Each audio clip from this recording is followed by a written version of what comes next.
Someone once said something very wise, that the quality of your life is in direct proportion to the amount of uncertainty that you can comfortably live with. So we have something called our comfort zone. And we know that zone is called work and home and play, and we know it really well. But step outside that zone and we're into something called the courage zone. This is where variety comes into play. Courage zone. And it might be stepping up and acting up. It might be trying a new hobby. It might be meeting new people, a la this morning. Saying hello to a few people. I took you out of the comfort zone just a moment ago. And for some of you that would have been, oh my God. Don't tell me he's going to ask me, oh my God, I did have to put my hand up. But it was in the courage zone. And guess what? You all lived. We survive. But it's about, that's where the juice of life is, folks. That's where the juice of life is. And it's called being on the edge. And it's called risking the courage. And courage is an inside job, not an outside job. And most of us are too concerned with control and security to want to wander into variety and difference. And that's a tragedy, because we are much more than what we think we are. It's not who you are who holds you back. It's who you think you are not.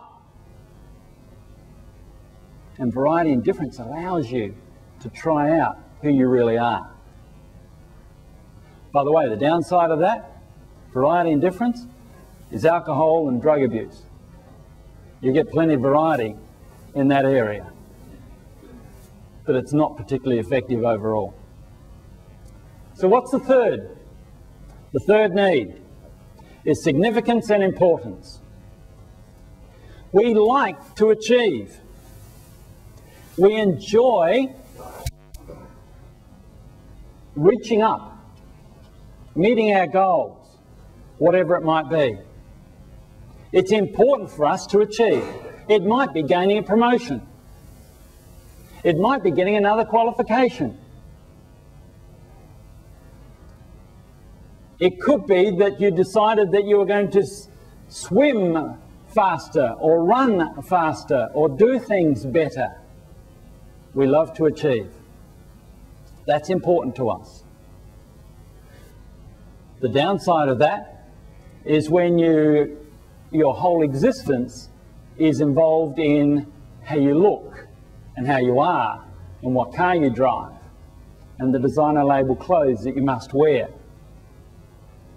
That's when significance and importance gets out of control. That your whole being is wrapped up in this materialism and the showy bit on the outside, when really life is about what it takes on the inside. Life is an inside job, not an outside.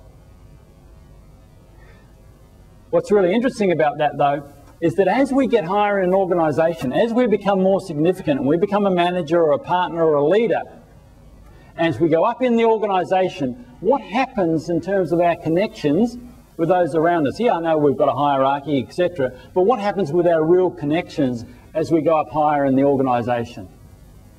What would you guess? Do we become more connected or less connected?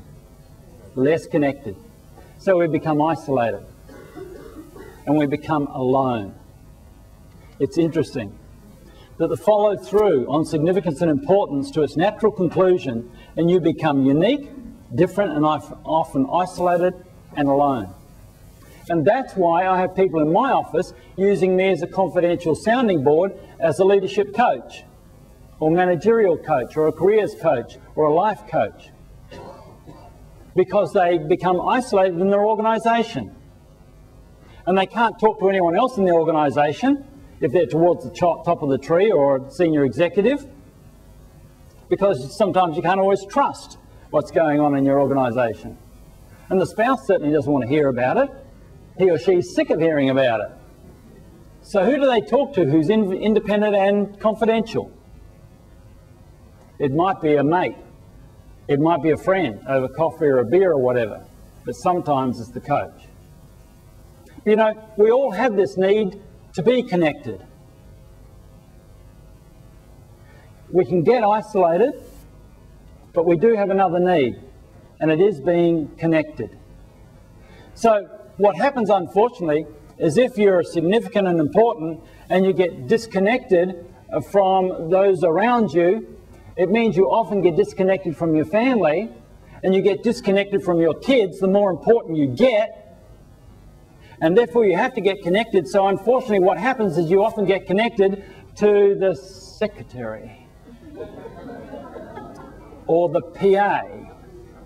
Because you see, folks, it's a basic need to be connected. It's a basic need. You have to be connected.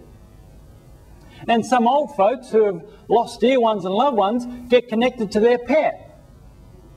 And we have dog therapy, pet therapy in old folks' homes. Why? Because people need to be connected. Some people are really connected to their gardens and nature. So it might be a romantic relationship or a collegial relationship.